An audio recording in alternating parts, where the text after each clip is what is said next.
This is Between Hooksets. I'm Chasen Walter from In Through the Outdoors with my partner in slime, Curt Underhill from the fishing crew. What is up, dude? That was a big hook set with a dainty reel. Yeah, it was like middle of the rod reel. It was an interesting reel this week. Wasn't it? Honestly, it felt a little odd to be like, okay, well, somebody's gonna make fun of me now. Yeah, like what in the hell is going on there? But Uncle Lou, how do you do? Okay, hang on. I got to shut my phone down.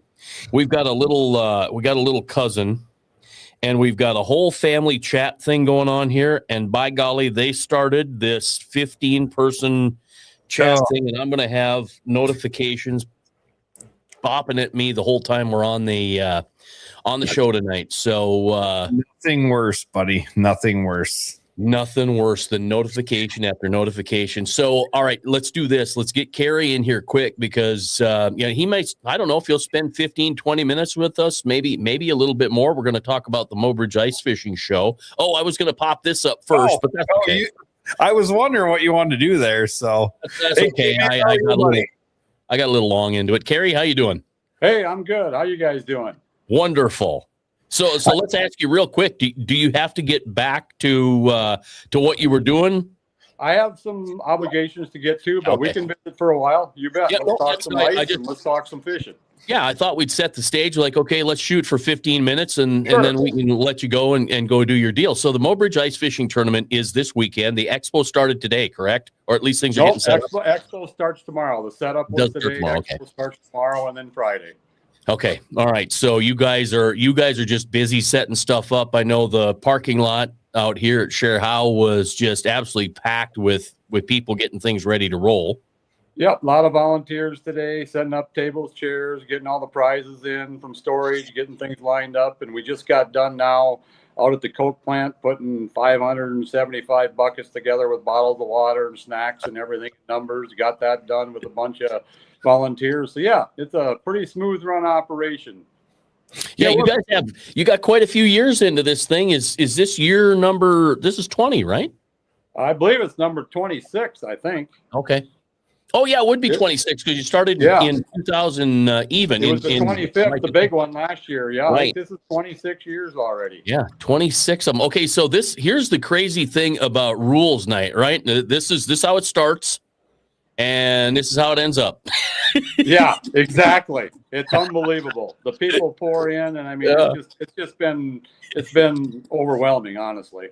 It's fantastic. I'm excited to be here for the first time. I didn't want to drive 5 hours and then check it out and drive 5 hours back home because there's no room in the inn, right? I mean, it's and that's the good thing. It started last Saturday already. People showing up. It's actually turned into a winter vacation, winter festival for people. They get together, groups they only see once a year, but they made it, now they hang out and do stuff and, just long lost friends get together for a good time on the ice and a good fun weekend.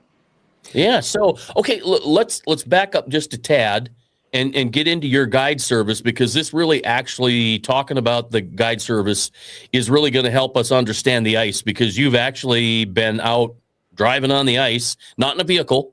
But tell us about your guide service and then tell us about the running around you've been doing the last couple of weeks on the ice.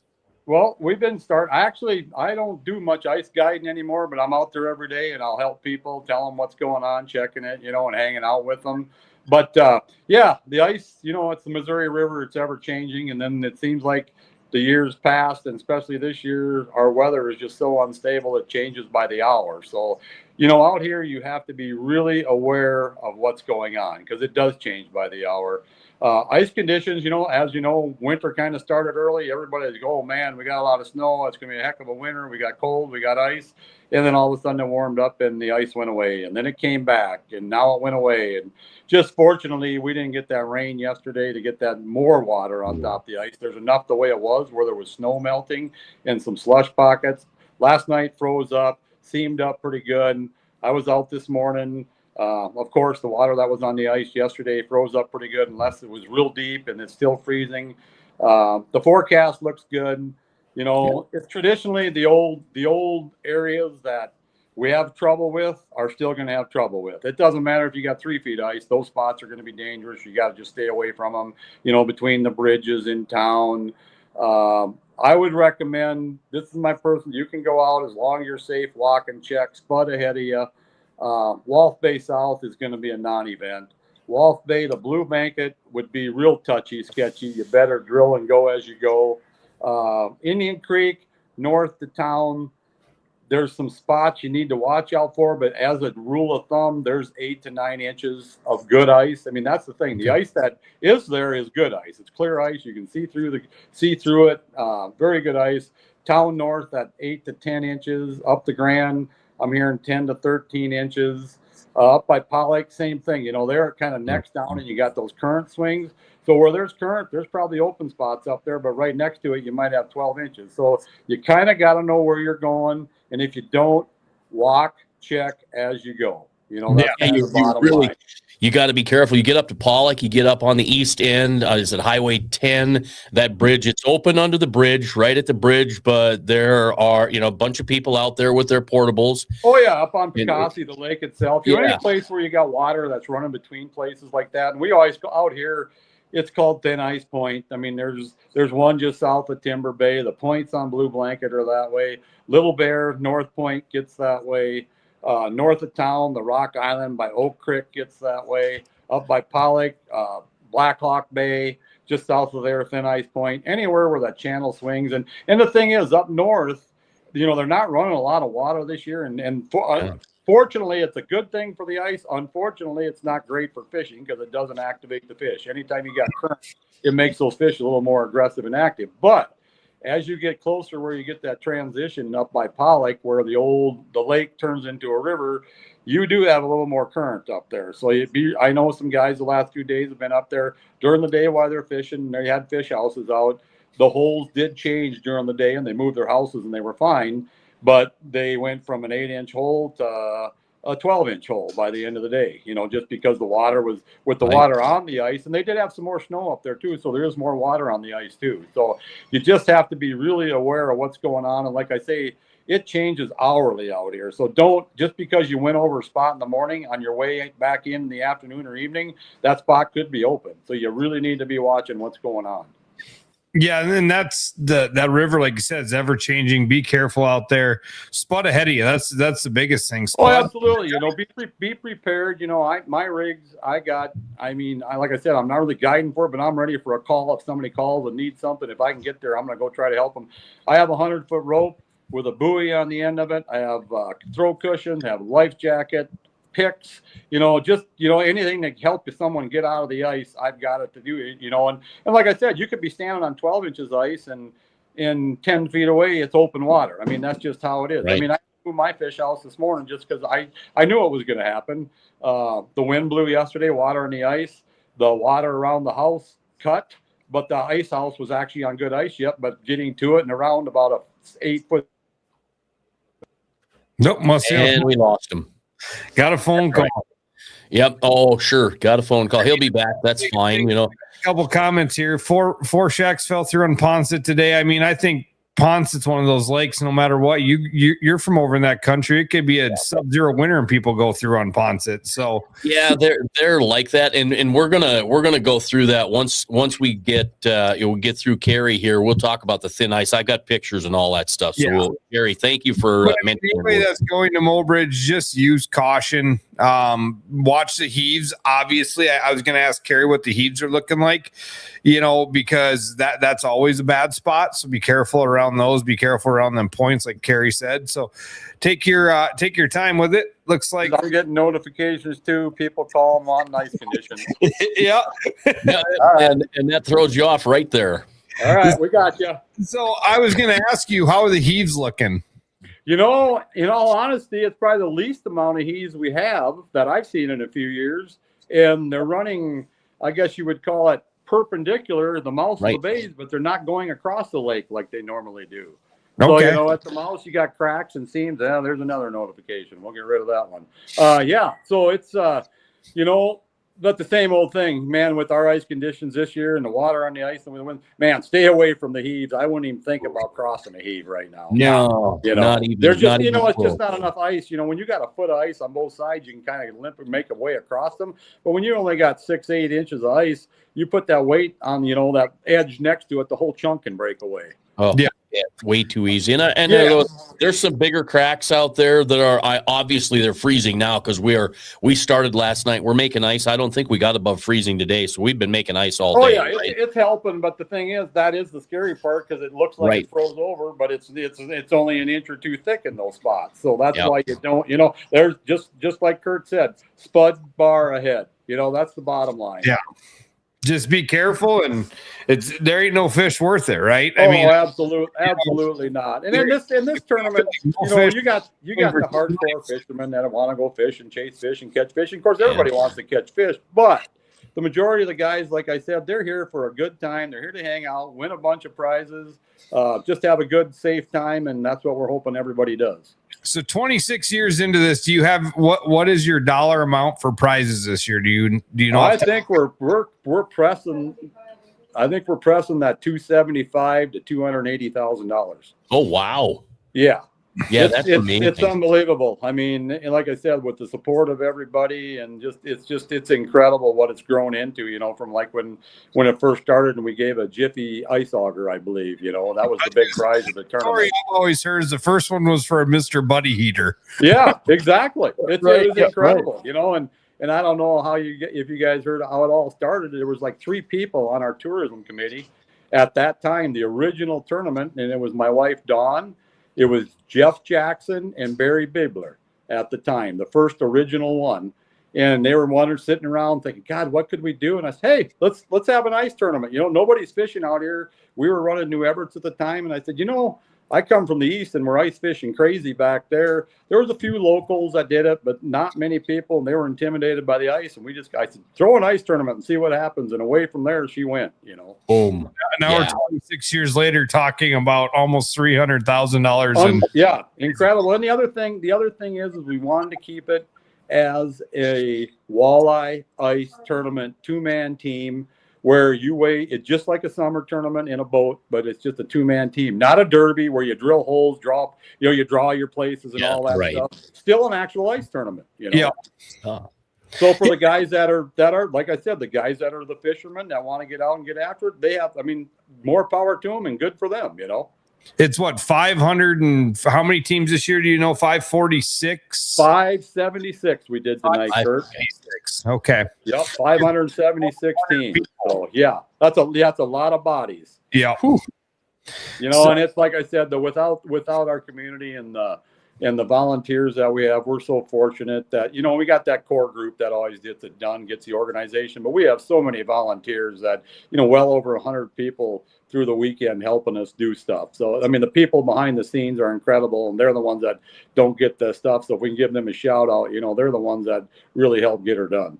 Well, I was going to say that before we start even talking is, what people don't understand, and all 3 of us have seen the back end of a tournament, right? Oh yeah. And it doesn't just start the morning of, or no. I know for a fact.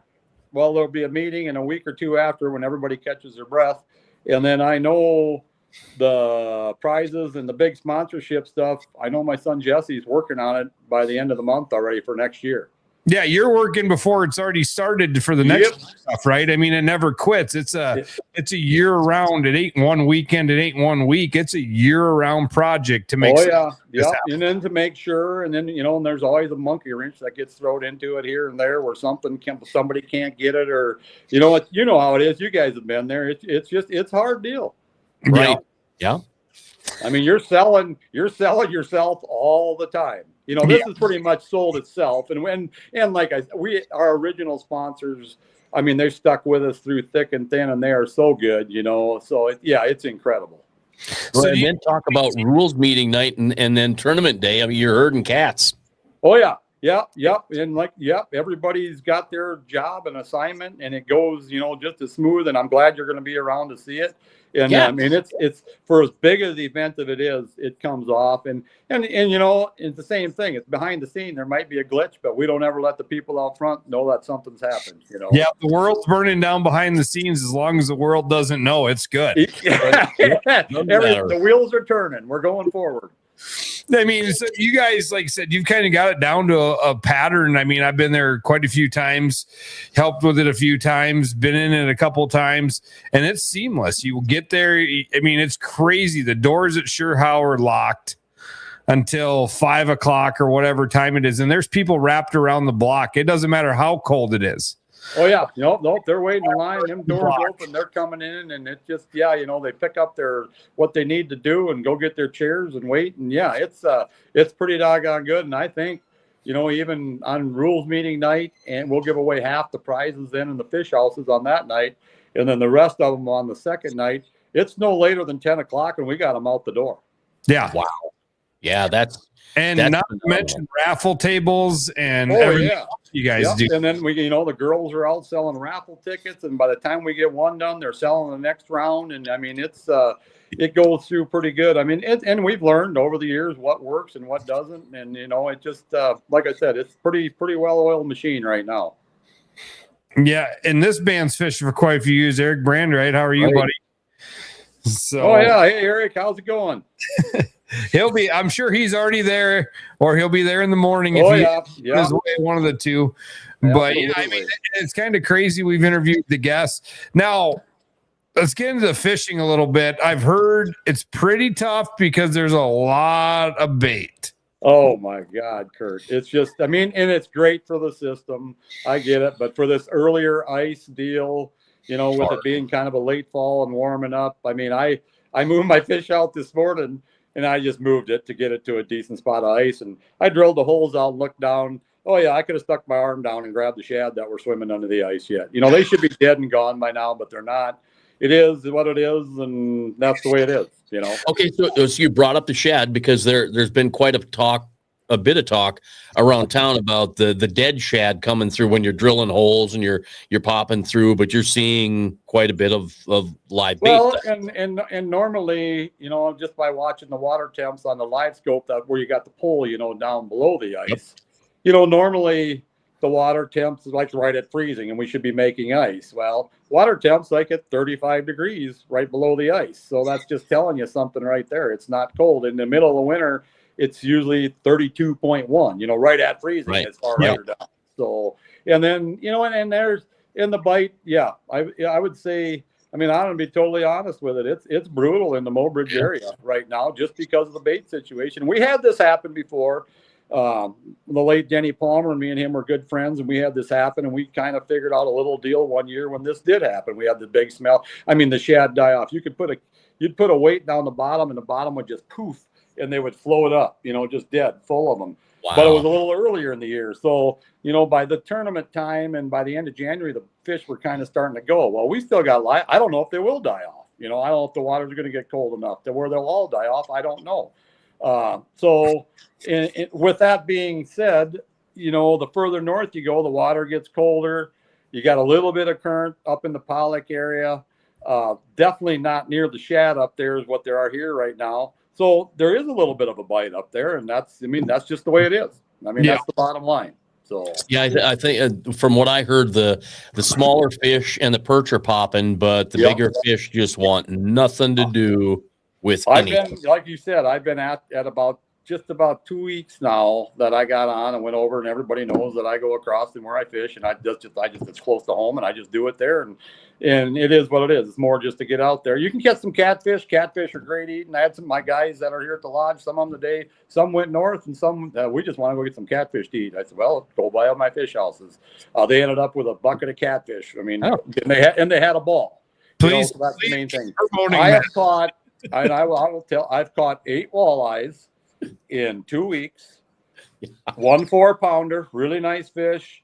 Every fish I caught were like old times, came up and hailed it and crushed it, but none of them had anything in their stomach. So that was the thing. Either they were slow and couldn't catch the shad, or what happened, but they're really good shape, really nice fish. But man, you watch, for every one you catch, you watch 100 of them that don't eat, you know. The fish are there. The people with cameras are putting them down. You're seeing walleyes, and it's just, you know, it's just like when you've been to the buffet table and you pull away from the table and say, I can't eat no more. That's what's going on right now. Yeah, that's too bad. But, you know, tomorrow could be another day. Well, tomorrow could be another day, Thursday, Friday, Saturday. Overnight. Yes, it could turn on overnight. But yeah, that's just, I mean, I've always been that way. I mean, that's I've been honest, and that's what it is. I mean, it's a tough deal out there right now. Scott Picklet wants to know if you're jigging any PK spoons. Well, honestly, I will tell you that's the only thing I've caught them on, and I will say that. And I use a lot of different products, and that has been not the flutter spoon, the short one that looks like a shad, and that's the only reason I switched to it, because I usually don't use that until late in the year or way out deep. But that is definitely the lure that has taken more fish this year. Yep. With that. So the shad, you know, we were always told they're going to die off, right? They're supposed to die off in the winter. Do you think over the last couple of winters we've seen a die off of these things, or do you think they're wintering because we're not getting the super cold hard winters? The second is the truth. I don't think we're getting the cold water where it's way down the water column. And these shad, they'll move. I mean, they're going to move like anything else. If they're uncomfortable, they're going to go to where they're comfortable. And you know, there's springs and artesian springs that are warm water in the system, because why does the water open in places and never freeze, you know? Right. So what's going to happen? That's where those shad are going to go survive. Yeah. You know? So I do think, I mean, right now we are in a high cycle of shad. We have a lot of shad out there, and we had a huge spawn of them. I don't know how old they are. I'm not a biologist. You can ask them that, but the ones I'm seeing that are swimming are probably 4 to 6 inches long.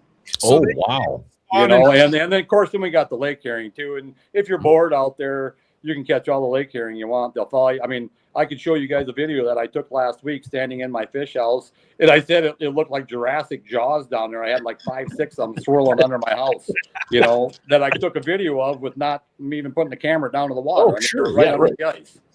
What? So they say them shad will spawn up to 4 times in a year with right conditions. That's why they're such a great bait fish for the smaller fish, is because there's always size in there that these things will eat, you know, and they get big. I mean, they get really big. I think that I think the world record came off of Lake Sharp for a gizzard shad. Sure. You know, it's like 3-4 pounds, isn't it, or something? It's like 4 pounds. It's huge. Yeah. You know? Yeah, it's incredible. I was talking to a gentleman from Colorado. We had Nate Zielinski on a year or so ago, and he was saying they have cold water shad up there that don't die up in the mountain lakes. Really? You know, so they've got shad that don't die off up in those mountain lakes. And so I don't know, maybe these things will adapt over time. It's a possibility. I know when the state releases them, they're trying to raise them, and they're releasing them as adult shad, you know, some bigger ones. Oh, wow. Yeah. So maybe that's what's happening. Maybe we are getting a natural spawn now of them. Yeah. Yeah. So, they time that window right before they're going to spawn to grab those mature adults and bring them to the lake. And you think we've been doing this for 4 or 5 years now. I think that the Walleye Coalition finally got them to stock it, and they only put 2,500 in a year. Yes. You know, up north is 1 year, down south is 1 year. So they're doing the fishery meeting right now. We're going to have Finsel on later on to talk about what's going on and find out what's all happening in the system. But what we saw all summer down here, and I think up there, is bait galore. Oh gosh, yes. Which, you know, the thing is, the difference is between summer and winter, their metabolism rate is way faster. Yeah. In cold water, I read, this is years ago, that, you know, a 4-pound walleye eats once in 3 days. That's all he needs to eat, and it digests his food. So if that fish eats a 6-inch shad, okay, so he's probably going to eat in 3-4 days again. You know, then he eats one more. They're not gorging themselves. Whereas prior to ice up, you know, you get that fall bite. That's when they're gorging themselves, and that's when that hot bite is. Yep. And then that pre-spawn and post-spawn bite, you know, they're themselves to get the feed bag on to go spawn, and then they get done spawning. And the other thing with all this bait fish coming back on the Walleye, and I've seen the cycles in the 36 years I've been out here playing this game, and I've seen it over the years do this here. I mean, everybody wants to bait fish. I get it, but you can ask us guides. That's like, man, I don't ever want to see the smelt, and I don't want to see those shad. Because, well, and not because of the health of the fish, because it is good for the fish, and it separates them out. You know, the old days of sitting on a school of fish and catching 100 fish on one school. You have to move around, which is a good thing. You get a few fish. It's not changed that part of it. We're still getting in the fish are quality, really good shape. But what happens is, in my gut feeling, from this area to mid to lower Hawaii, especially with the smelt coming back, because we need to talk about the smelt. They're coming back too. We seen that last spring, last summer, and actually had a smelt run up here last year in the spring. Those are migrator fish, bait fish. The shad don't migrate so much, but the smelt do. So come the end of June and July and August, half our fish that used to spend the summer up here leave now, and they're in the southern end of Lake Hawaii, and that's the fish you guys are seeing now down there. Mm-hmm. Yeah, you know, and then the big fish are eating those lake herring. I mean, that's the bottom line. Yep. You know, there's a fine line there. The small, my gut feeling is the 10 to 17 inch fish eat the shad. The 20 inch fish up to 25, 6-inch fish are eating the smelt, and the 26-inch fish up to the mammoths are eating the herring. Yeah, we asked Mark Finsel if he could have unlimited boundaries to grow us the biggest walleye possible, how would he do it? And he said, well, to start out, I'd put it in a cesspool of shad till they're about 18, 19 inches. And then I would put them on smelt until they were about 26, 27 inches. And then he goes, then I'd put them on rainbow trout. And he goes, I can grow them for 20 pounds every. Isn't that something? And that's our rainbow trout, our lake herring. Yeah. Yeah. Exactly. Right. Yeah. True. And that's why people, you know, they complain about other fisheries. Oh, they don't grow them like that because they don't have the food substance. Exactly. Lake Sharp, we don't have smelt and we don't have Cisco, right? Exactly. We have gizzard shad. That's why it produces a ton of slot fish. Those medium-sized fish, yes. And there's nothing wrong with that, but it makes it all to make it. I mean, to make the world go round. 100%. And the other thing is people always thought after the flood of 2011 that we dumped Cisco into the gizzard shad or herring into the lake. We didn't. No. What I learned from Finsel is lake herring don't thrive when smelt thrive. Nope. Because lake herring lay their eggs under the ice, and just as they're coming out to be fry, that's when the smelt run up to do their spawn, and they're like piranhas and they eat everything in there. To fry, exactly. I mean, they're all predators. I don't care what they say. From little on, all these fish are predators. Yeah, you know, they're opportunists, and if there's a meal in front of them, they're going to eat it. Yeah, you know, and I disagree on, and I know they're thinking on the lake herring thing where they're not a bait fish eater and stuff. Well, I have video to prove that just on a bare hook and a minnow below my ice shack, they're not. I mean, I'm not moving this thing, and the lake herring are coming up and they're eating those minnows whole by the tail. I mean, they're sucking those minnows in. I watched them do it. So that they can't tell me that they don't eat bait fish. Well, it's like with smallmouth. You were around for when they put smallmouth. Oh God, yeah. I mean, yeah. That's a whole different story. They don't eat the same forage, and I'm like, Yeah. That's why you catch them while you're catching walleyes. Good. Yeah.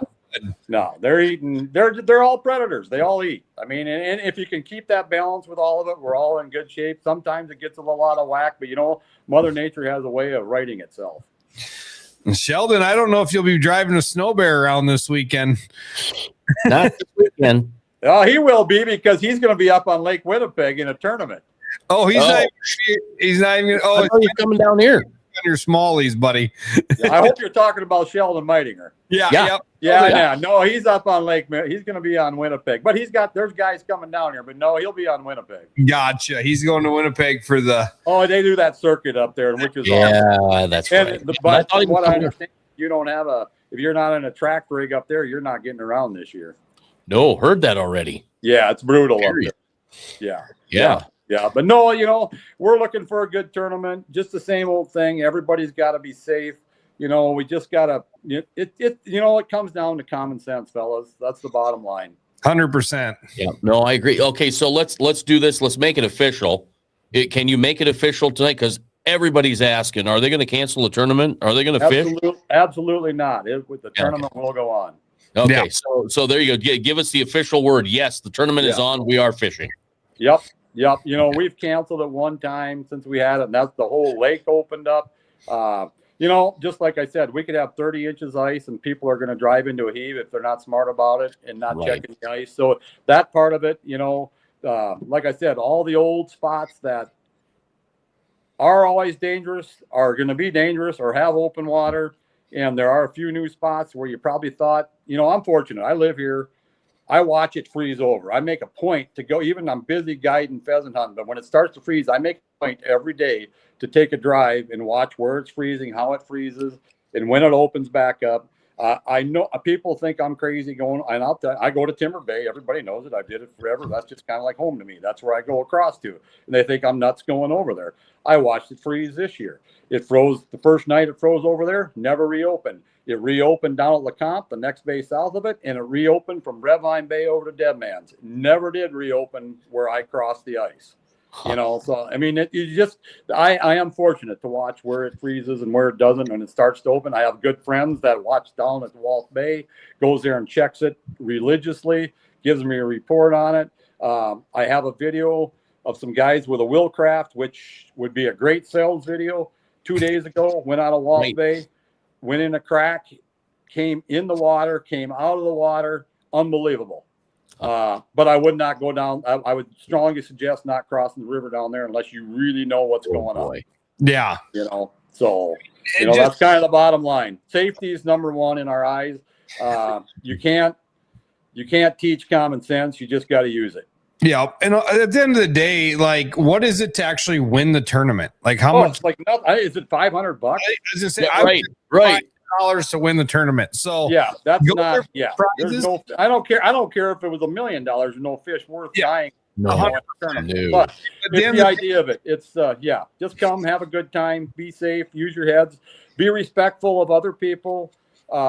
Luckily, it's going to be cold and things are froze up. The shorelines end, the access points, and some of these roads that people tear up. I get it. I know why people get mad and put gates and stuff, because people do not use common sense. Don't go there when it's muddy. You know, just stay out. It's just use your heads. Bottom line. Well, and that's one thing like I've always loved about your Mobridge area is the fields that you can drive through to get to the lake. We don't have that down here. No, we are lucky. Well, you guys have such, and people, I remember a couple years ago, people were complaining about, I don't remember which one it was. It doesn't matter, but, they put a gate up. Well, yeah, because you guys tore it up and made a mess. Exactly. Like, you know, just common sense. Yeah. And I think I know what you're referring to. And they actually had cattle on corn stalks and the guys didn't close the gates. Well, that's going to make any rancher mad, you know? Yep. Just be fortunate that you guys have that because you know, we're lucky. I mean, with Dan, our parks, I mean, he's so freaking good. Our head parks guy and all of our guys that work for the Game and Fish up here, they have 4 spots, I think, around Mobridge just for the winter months now that you can access on the lake, like below the theater in town, up above by the water plant, I believe, down at the sale barn and at Redvine Park. They actually opened up so people have access to the lake, which normally you wouldn't have. That's awesome. Yeah, that's pretty cool. We don't have any of that down here, right? Yeah. You know, if you go put in if we get ice on the main river, you know, there's so much of this river down here that a guy can't fish, right? Sure. I mean, but there's areas that if you had an access kind of like you guys do in Mobridge, you could probably get to them to fish in the bays. But we can't. We don't have zero access to a lot of these things, and they will not make an access point for us. Yeah. Well, and here's a for instance for you. I normally just out from my house where I live here, I just go out to Blue Blanket out here on the lake access at Sandy Beach and go off out over here. Well, during the hunting seasons, they close the gates, and I get it. You know, that's fine, and this and that. I drove out there. It was froze it was New Year's Eve day. I drove out there just to check, and the road's all rutted up. I mean, it was froze, but you know, some person just turn around, don't keep going. But they went all the way, tore the hell out of the road, mud everywhere, and they couldn't get in there anyway because the gate was closed. You're supposed to park and walk in. Well, so I called. I actually called our game warden and I said, for ease of access, and I get why you guys do this because the roads get tore up, but once it gets frozen in the ground, for safety reasons, instead of making people go around cracks, this makes it kind of nice, you know, for people to use down here and go out here. And I said, is there any? Well, usually it's the end of the hunting season before we open it up. I said, I get it. Not a problem. Just checking, just good about it. But I said, I appreciate, I just want to know for sure so I can plan myself. And, I drove into town New Year's Day. And on the way home, I met the game warden on top of Tower Hill here. And I thought, you know what? I'm just going to drive out there and check. And sure as hell, he went out and opened those gates. And I got a call. They opened the one at Revheim too. So thank you to our Game and Fish for doing that. It's just common sense. There it is. Common sense again. Yep, that's fabulous. So we are fortunate. Everybody works, gets along up here, and we've been really lucky. That's awesome. I mean, that's a great thing. It's such a great ice fishing area. I spent many nights, many weekends up there in the Mobridge area fishing, and it's one of my favorite spots to go ice fishing. And it mainly because of ease of access. Yeah. Right. Yep. If you want to get in the back of the Morrill River, you can. Absolutely. You can. Yep. You don't have to go across from Swan Creek. No. Take the Black Chicken Road and head down there. Yep. So you got ways to get down to there, which is incredible. We don't see that down here on the southern end of the lake. Yeah. No, we're real fortunate that way for sure. And that's awesome. Like we've always talked when the ice gets, the few years we get thick ice, how fun it'd be to go fish Sully Flats. Oh my gosh. You got in the 90s when I was guiding down there, I always talk about it myself. My God, this would be an ice fisherman's dream. Of course, you don't get the ice because you got so much stuff down there. You have to travel 6 miles of ice to get there. Right? Yeah, for sure. No doubt. You could open an access up a lot closer to be able to get there. Oh, absolutely. Yes. But it takes the right people, and there's different mindsets, and it's got to all come together. And fortunately, we've been able to have that up here. The whole core group of everybody and the committee and our game and fish and our parks department, just everybody's all on the same page. Yeah. Scott Pillick, $122 fine for driving into Twin Base. Yeah. That's what we get down here. Right. I feel for you, boys. Yeah. Have fun fishing. Yeah. Wow. Well, right. Well, that made my day. Right. Well, the thing that impressed me was how quickly it locked up here. Oh yeah, that's the other thing. It does. I mean, it just does. We've been real fortunate. So. Well, you guys had put on the Facebook page, on the Mobridge Ice Fishing Tournament Facebook page, that it's locked up, and I'm like, no way.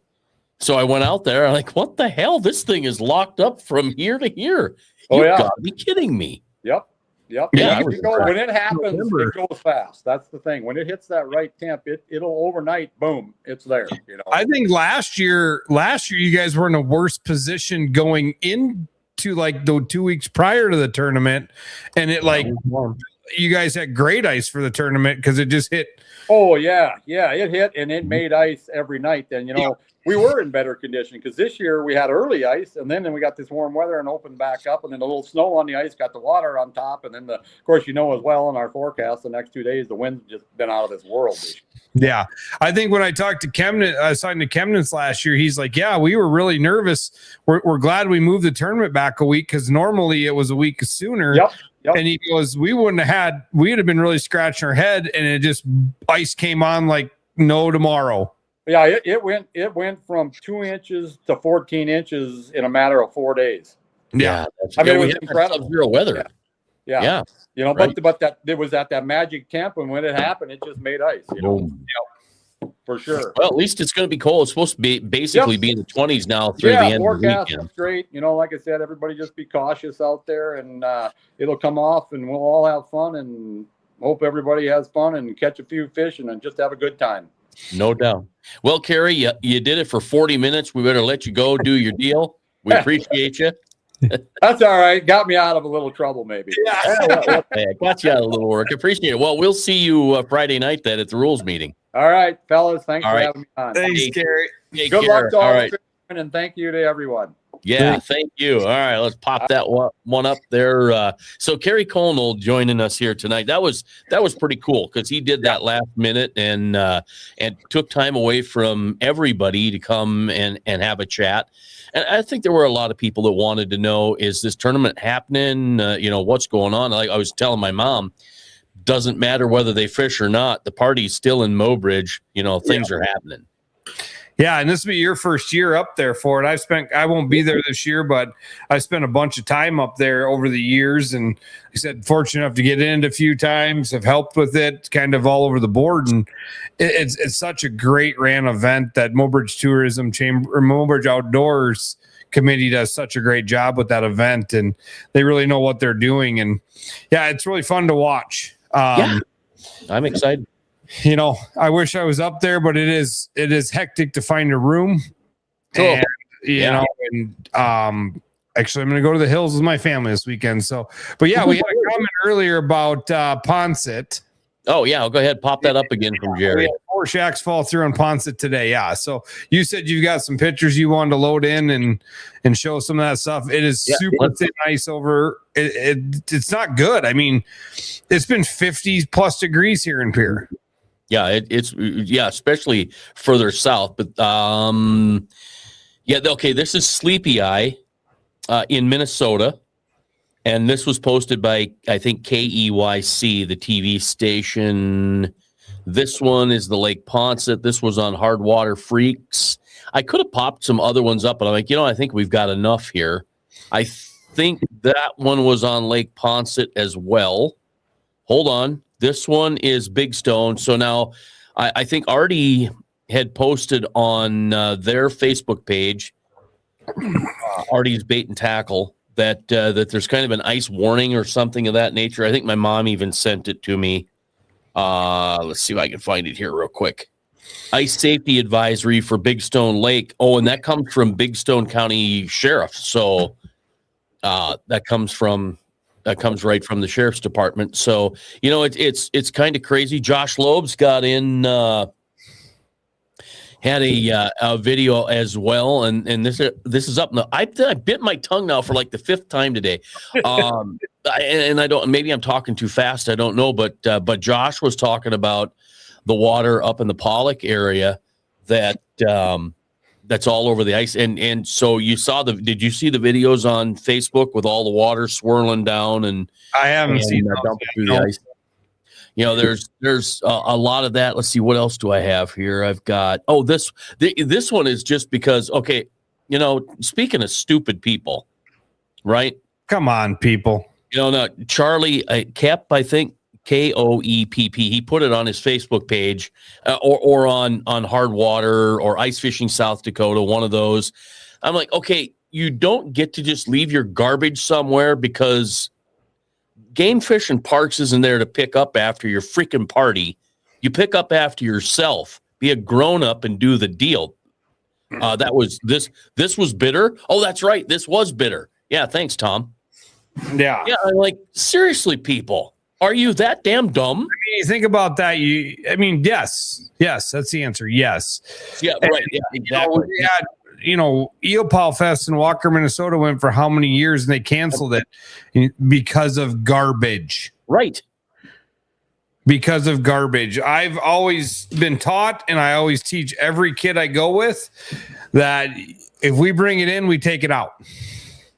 Right. Yep, that is what you do. You take care of your own crap. Youth goose hunt last weekend, and kids had hand warmers and they were throwing them around, and I made them pick up all the hand warmers. We made them pick up every shell they shot. I mean, we made it look like we were not there when it was said and done.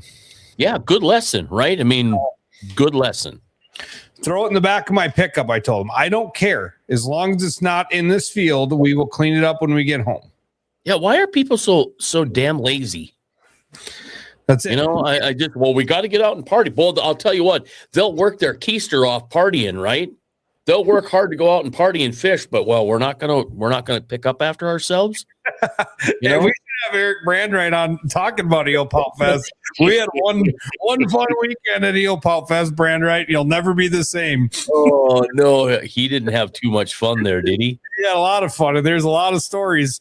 It goes to Pat Kelmerton was there, Brian Brosdahl, Eric Brandright. Yeah, it was.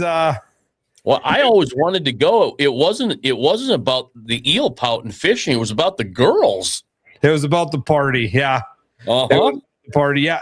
Tom, you're right. It'd be nice to have a dumpster at the boat ramps. It would be. Yeah. And that's, Game Fish and Parks is such a great job at fish cleaning stations in the summertime, trash cans in the summertime, but then they just lock everything up and we're done. Well, and here's the other deal. Steve, you're right, man. Haul out the trash. Here's the thing. If this commode, if this crapper was a dumpster, here's where the garbage would be anyway. Probably. Some dipstick would put it beside the dumpster instead of in the dumpster. Yeah. Yeah. And this, this whole thing, it's like, okay, what part of go back to that wheel shack that's surrounded by a drift in water. This is what I don't understand. I have pulled a wheel shack around and fished out of a wheel shack for 15 years of my life. I can count on less than one hand that I've left that thing unattended. I don't not be doing that. They go up and down faster than portables do. Right. Take it with you. I got a great the one time it wasn't even a wheel shack. We have a custom, or we had you've probably seen my dad's canvas craft trailer flip over. Yeah. So I had that out here, and it was winter fishing weekend. Me and a buddy went down to West Bend, drove all the way out, found some fish, and I'm like, I'm just going to leave it. I'm going to leave it tonight. That way in the morning, we just got to hop on the wheelers, run down here. I left it. It was great ice. There was over a foot of ice, the whole river.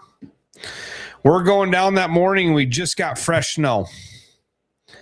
And it was snowing. And we're going down, and there's like 6 of us on 4-wheelers. And all of a sudden, I see brake lights come on, and everybody's grabbing brakes. And there's 200 yards of open water between me and my No, really? Wide open. And I'm like, well, my ice shack's sitting out there. Uh-huh. How do we get this? Did you get it then? We got to. Yeah, we had to go all in the way around. And then it ended up pushing back close. But it's 6 a.m. It's got just enough snow on the ice that you really can't see what the ice is. Down there, and it was, thank God, didn't have a thin layer of ice because we'd all drove right in. Sure. But it was open, and we all grabbed brakes, and then we had to drive way around to get to the ice shack. And I'm like, I'm an idiot. Why did I leave that shack there? Just because I was lazy and didn't want to haul. Yeah. I'm sorry, but but we've all done it. We've all done the lazy thing, right? Yeah. And I just figured, okay, it's 6:00 at night. I'm heading back in to go to the rules meeting, go do our stuff. We're going to be back here at 6 a.m.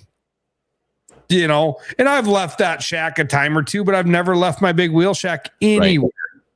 Okay, so here's the other thing that really finish your thing. I got a great one here. Okay, just because this is what grinds me. Okay, look at this one.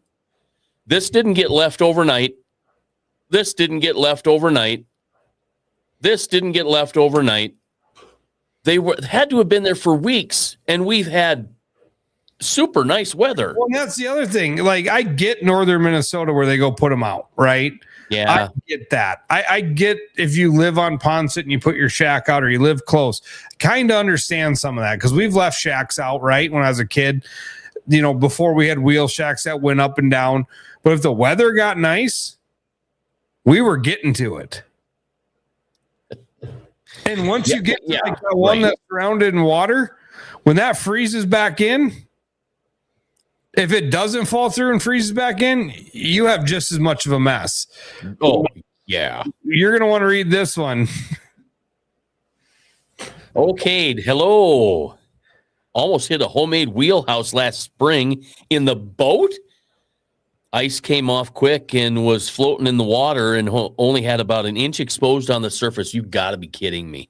Yeah. Now, did you see the new rule in North Dakota is if you've got an ice house on the ice, it has to be made of floating material. It can't sink. It has to float. Oh, really? Yep. Even if you're in it? I don't know if you're. Well, no, I'm guessing if you leave it. I don't know. Have left one hub overnight for me and my family, and that bugged me leaving it up on 26 inches of ice. Yeah, no, because you just don't know. Yeah. You don't have a clue what Mother Nature's going to do. Well, We got into some really nice jumbo perch one year, ended up on this slough, and the weather was good. Everything was great. We all were fishing all day, and all of a sudden night came along, and we all were fishing, did our deal, woke up in the morning, and we were all drifted in. Somewhere along the line, it decided to snow enough and blow enough that the snow, because there was no snow on the ice, it stopped at the ice house, at the wheelhouse. It stopped at the pickup, and we had, I mean, we're talking hood high. You couldn't get into the door of the pickup. You couldn't get out of the ice house. It was just stupid. Yeah, you don't know what Mother Nature's going to do or what other people are going to do. Yeah, Tom, you're absolutely right there. I mean, it just like I've you see that. Yeah, river ice. Right. 100% agree. I get it, but I mean, as fast as my wheel shack goes up and down. Oh, yeah. I mean, I get it. If I'm going to Devil's Lake for a weekend and I'm staying in Woodlands, yeah, and I want to go in and leave my shack sitting out there on the lake overnight, I get that. A little different deal. Even if you're cranking, right? Because yours is hydraulic, yeah, right? Okay, even I got to crank my 6.5 by 14. 3 cranks, big deal. Whoop, it's up. It literally 5 minutes. I'll bet it doesn't even take 5 minutes. Setting your portable up takes longer. Yeah, really. I mean, when it comes to you're taking all this down and you're doing all, and you're messing around with all that stuff. Yeah, it just, I will say the interesting thing about the river up here, or the lake, whatever you want to call it, at Mobridge, it really doesn't act that much like river ice. It acts more like lake ice. And maybe that's because it's been dead calm this winter up here for the most part, except for the occasional 50 to 60 mile an hour winds every few weeks. Yeah. I mean, we've had those, right? I mean, and we're going to have them again tomorrow night. Yeah. Yeah. What a lovely winter we're having. They said it was going to be super cold.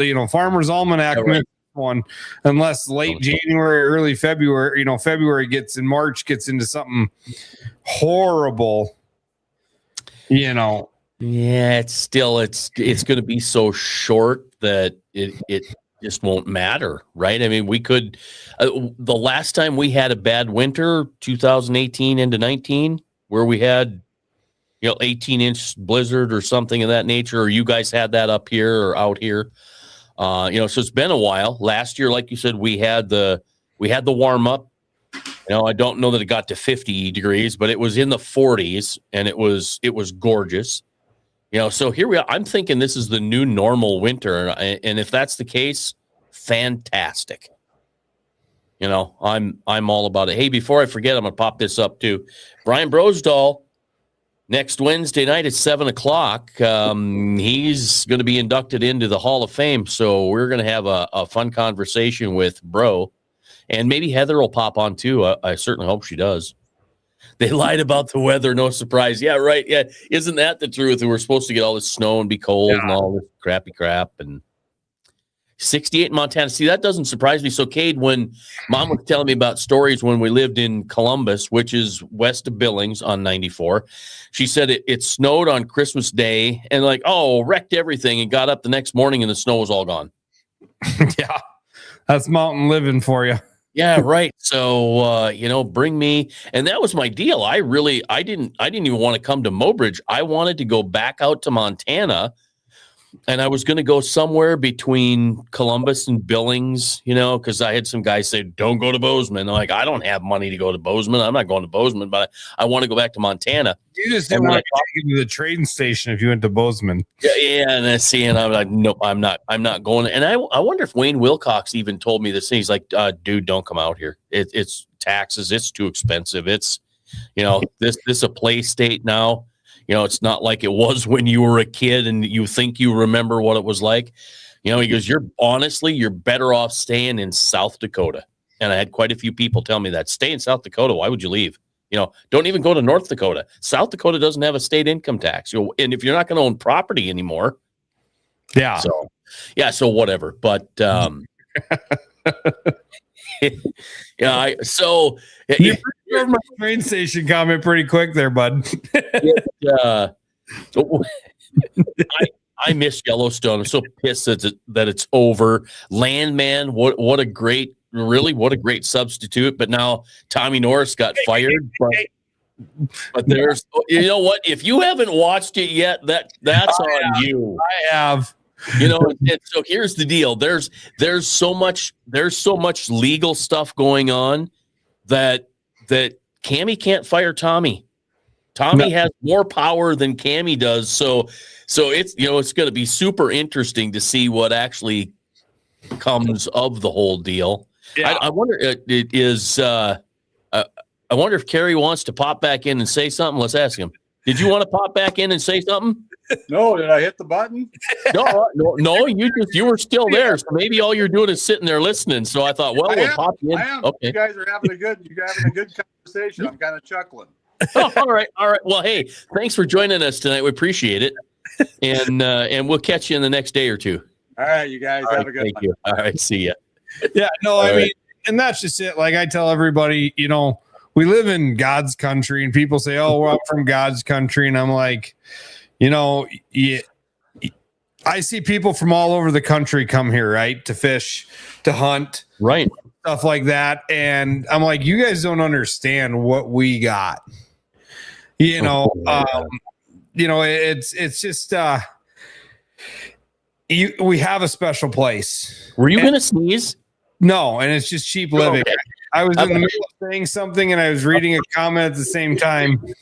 I thought you were going to give us a big sneeze. Yeah, it's going to get wild. Here's the deal, right? Because this exactly, that's 100% a true statement. Right? I like that. No, I mean, seriously, we don't move here. We are the new Columbia River, right? I mean, maybe not exactly, but we kind of are. Yeah, and we're right here. I mean, we're on top of it. Yeah. It's pretty exciting, and you think all the bait fish, it's making fishing harder than hell right now. Which, you know what I mean? It's a cycle, and I'd rather have bait in our system than no bait. Right. You know what I mean? Like I'd rather have fish in our system than no bait, and that's kind of where I'm at. Like I'd much rather see good fish here, and.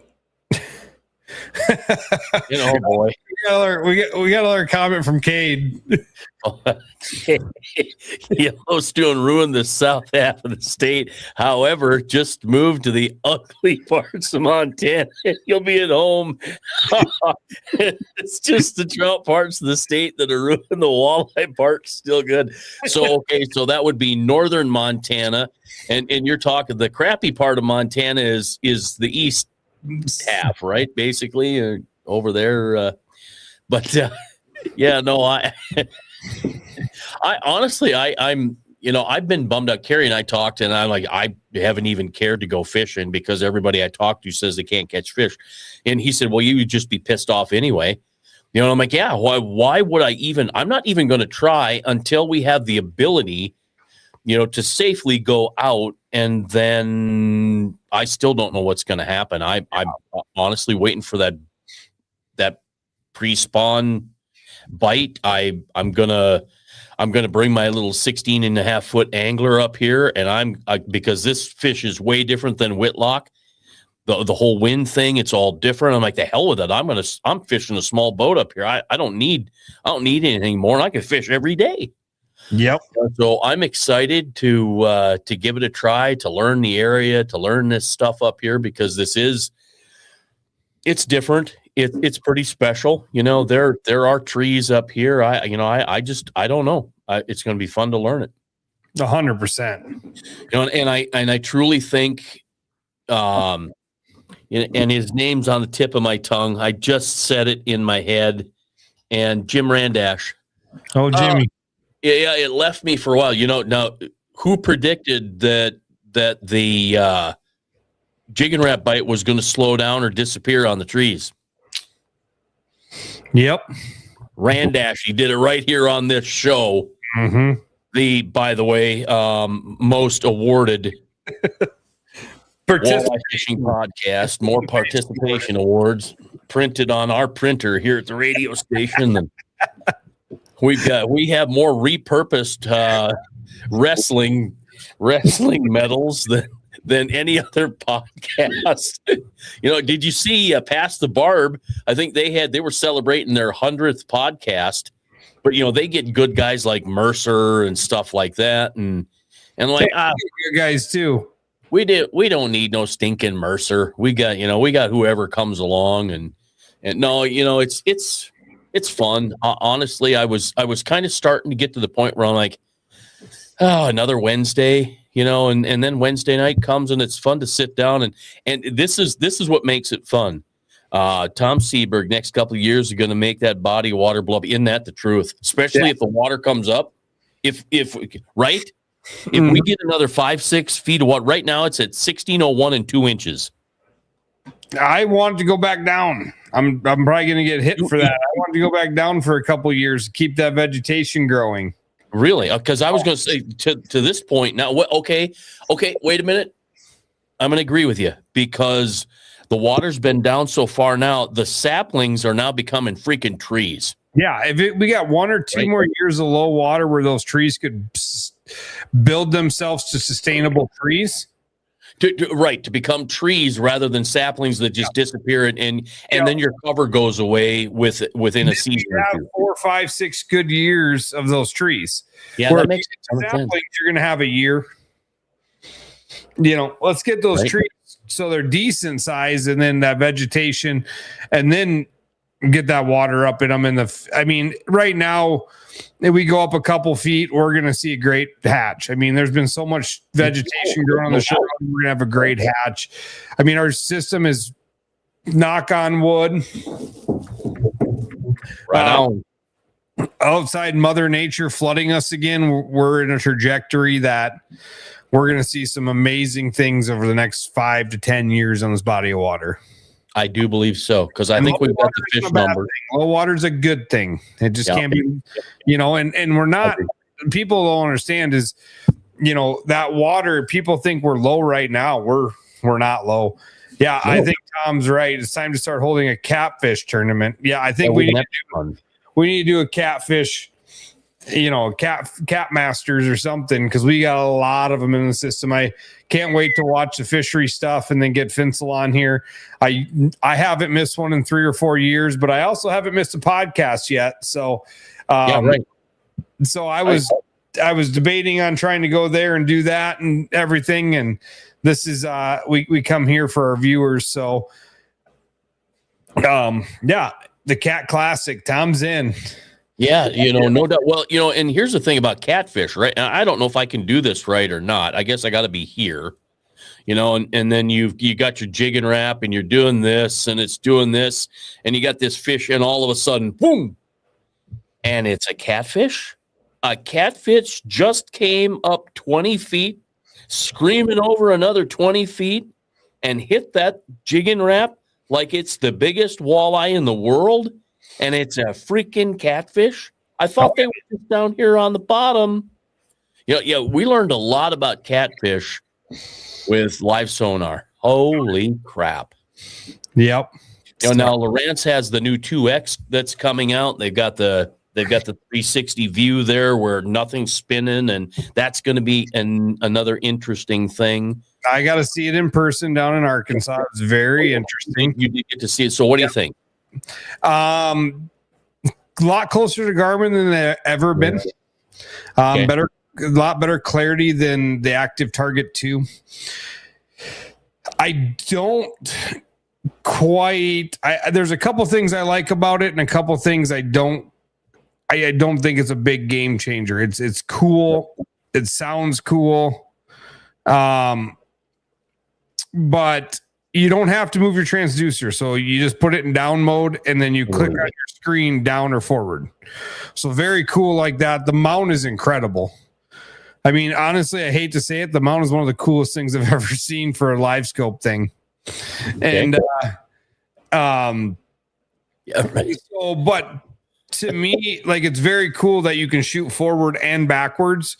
And like one of the guys down there, he's like, well, now you don't need a live scope in the back of the boat for your partner. Well, if I'm turning my trolling motor, I'm still turning off your fish. So it really doesn't matter. obviously I was on a bass boat. I was on a bass boat with it on there, but they're saying you can see your crankbaits behind the boat. You can see your bottom bouncers and stuff behind the boat.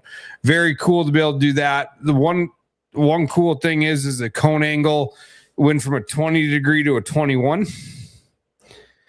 And that doesn't sound like a lot, but if you're shooting 80 feet out, 1 degree is a lot more.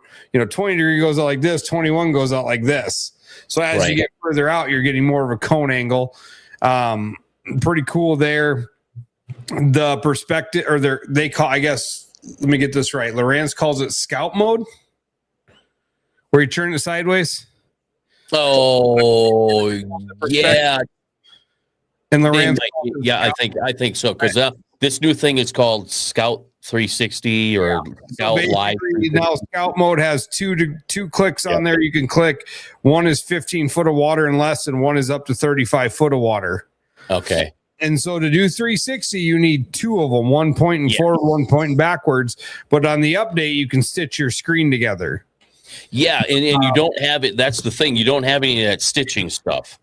Yeah. So they got a couple updates. Very cost effective. They said you can still use your Active Target 2 black box. So you just need a transducer. You don't need to get a new black box. And they said black box and transducer, when they were telling us down there, I haven't looked at new pricing to confirm this, but they said it's going to be within $50 of the Active Target 2. That's the 2XL. Yep. And then you got to buy the other. Yeah. See, so here again, it's big money. All you got to buy is a transducer. You have to buy nothing else. And you it's on your old stuff. If you want to have the Scout 360 or Scout Live 360, you have to buy 2 of them, but you have to have the HDS Pro. You can the 2XL. You can have the TI2, the Live, the whatever, blah blah blah blah blah. Eagle. But I believe in order to use the 2 deucers and have the Scout Live, the Live 360, you got to have the HDS Pro. Probably. I don't know. Somebody correct me if I'm wrong, but I believe that's what I read. But I mean, for your normal forward facing, very cool. It shoots like you under your boat. It's not half of your boat. Yeah, right. So a very cool transducer. Be really interesting to see what Garmin brings. I honestly, they're coming with something, right? They're coming with the LV36, whatever. And so the funny thing, I was just looking at, I was gonna pop up the script for my, and everybody blew me off. One of my episodes for In Through the Outdoors was called Scrolling for Walleye, Scoping Trolling. And I explain how to use live sonar, live scope. Well, you know what, Pat, you're a constable. You're one of the guys. You're one of the politicians. Politicians ain't the smartest people in the world. God, he's pretty. He's pretty. We're here at an hour 7, hour 8. We appreciate everybody hanging on tonight. I'm glad everybody hangs on every week with us. We really appreciate everybody, and we'll wrap it up this week, and we'll be back next week with future Hall of Fame angler Brian Brosdahl. Yeah, excited to have Brian on. I hope Heather pops on too. So, all right then. Have a good one, folks. Thank you.